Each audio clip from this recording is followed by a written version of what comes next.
नमस्कार दोस्तों, मेरे YouTube चैनल पर आपका स्वागत है।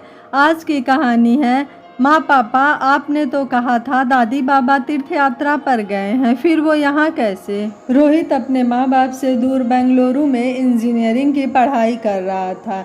एक दिन अचानक अपने फेसबुक पेज पर उसने एक वीडियो देखा जिसमें एक बुजुर्ग दंपति जिनकी उम्र तकरीबन 80-85 साल की थी एक पार्क में बेंच पर बैठे हुए थे और आने जाने वाले लोगों को कह रहे थे कि मुझे मेरे घर तक छोड़ दो, मेरे बेटे बहू मेरा इंतज़ार कर रहे होंगे। लेकिन कोई उनकी बात नहीं सुन रहा था। उनकी उम्र इतनी हो चुकी थी कि वह ठीक ठीक अपने घर का पता भी नहीं बता पा रहे थे। वीडियो दूर से शूट किया हुआ था जिससे उनका चेहरा ठीक ठीक नहीं दिखाई दे पा रहा था। लेकिन रोहित को न जाने क्यों लग रहा था कि कहीं यह मेरे दादा दादी तो नहीं, क्योंकि उसने देखा था कि अक्सर माँ के कारण पिताजी दादा दादी को कुछ न कुछ ज़रूर कहते रहते थे।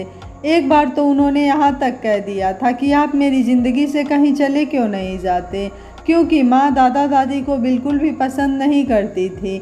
लेकिन रोहित को अचानक सामने देख उसके माँ बाप चुप हो गए और मामला शांत हो गया था। रोहित अपने माँ बाप का इकलौता लड़का था और पढ़ाई में बहुत होशियार था। उसके माँ बाप चाहते थे कि वह बड़ा होकर एक कामयाब इंजीनियर बने और अपने माँ बाप का नाम रोशन करे। रोहित के पिता एक बड़े बिजनेसमैन थे और माँ एक पढ़ी लिखी आधुनिक महिला थी जिसे अपने अलावा सभी लोग अक्सर गलत ही दिखते थे। वह हमेशा हाई प्रोफाइल सोसाइटी में जीने की आदी थी। उसने रोहित के लिए भी बचपन से ही एक केयर टेकर की व्यवस्था कर रखी थी।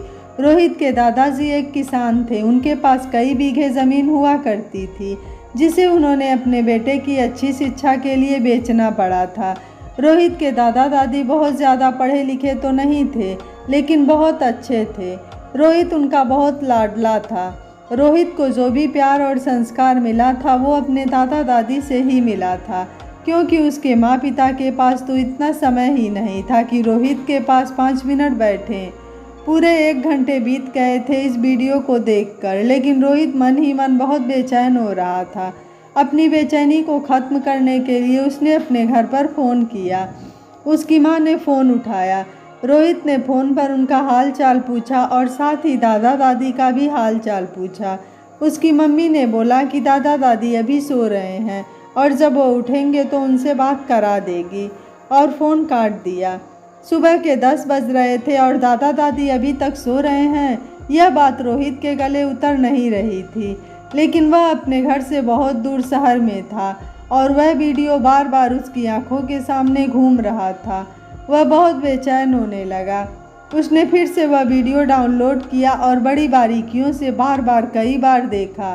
कई बार देखने पर उसे अचानक इंडिया गेट दिखाई पड़ा। वह समझ गया कि यह वीडियो दिल्ली का ही है, वही दिल्ली जहां उसके दादा दादी उसके माँ बाप के साथ रहते हैं। रोहित की बेचैनी अब बढ़ती जा रही थी। उसने दिल्ली में अपने कॉलेज फ्रेंड समीर को वह वीडियो शेयर किया और बोला कि वीडियो की सच्चाई का पता करो, ये वीडियो सच है या झूठ है, क्योंकि उसका दोस्त आईटी एक्सपर्ट था और उसके लिए यह पता लगाना बहुत आसान था यह वीडियो वाकई सही है या झूठ है। 10 मिनट के बाद रोहित के पास फ़ोन आया। उसने बताया कि यह वीडियो एकदम सही है। वह दोनों बुजुर्ग सुबह 7 बजे से अभी भी वहीं बैठे हैं।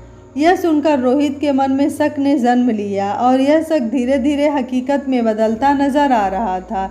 उसे लगने लगा कि उसकी माँ ने उससे झूठ बोला है। उसके दादा दादी इतनी देर तक कभी भी नहीं सोते।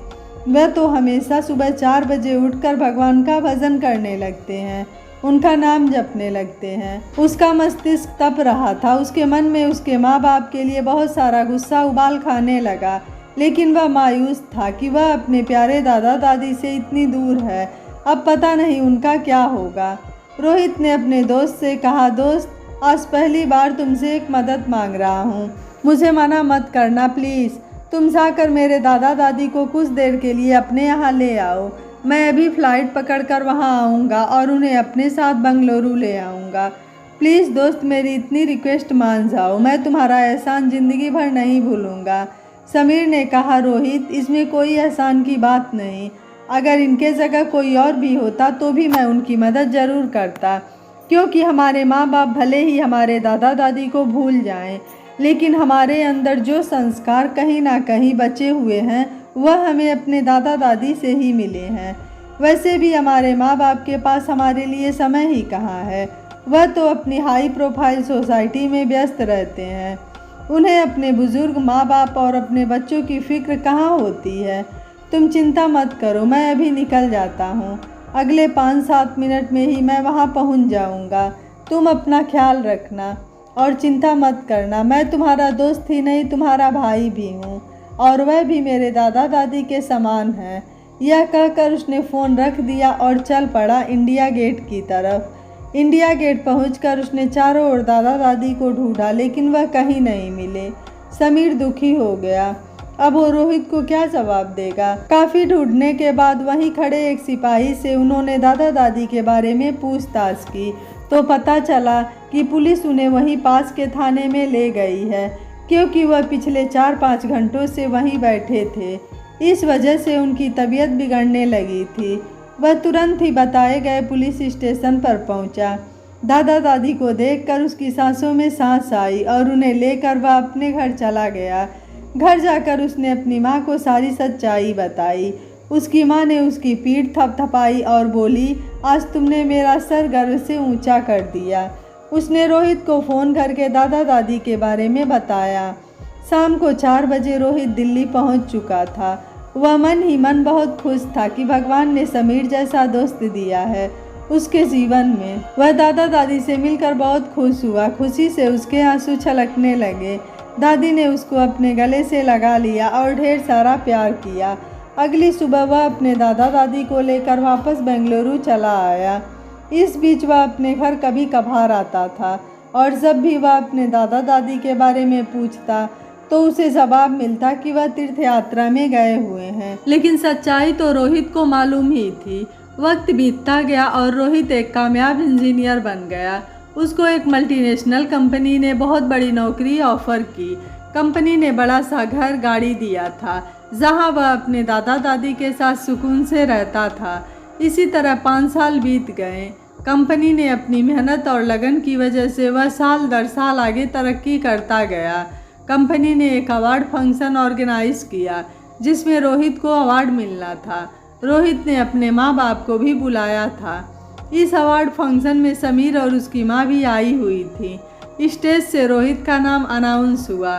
रोहित स्टेज पर आया और माइक की ओर बढ़ गया। माइक पर बोलते हुए उसने कहा कि लोग कहते हैं कि एक बच्चे के कामयाबी में उसके माँ बाप का बहुत बड़ा रोल होता है, लेकिन आज मैं जो कुछ भी हूँ उसमें कहीं ना कहीं मेरे दादा दादी के दिए हुए संस्कार हैं, क्योंकि मेरे माँ बाप को तो रिश्तों का एहसास भी नहीं है। वह तो अपनी लाइफ स्टाइल में इतने बिजी थे कि उन्हें आज तक पता ही नहीं है कि मैं कहाँ जॉब करता हूँ या मुझे किस वजह से यह अवार्ड मिल रहा है। वह तो आज भी बेंगलुरु घूमने के मकसद से आए हैं। अगर आप सबकी आज्ञा हो तो मैं अपने दादा दादी को स्टेज पर बुलाने की प्रार्थना करता हूँ। यह सुनते ही रोहित के माँ पापा के पैरों तले जमीन खिसक गई।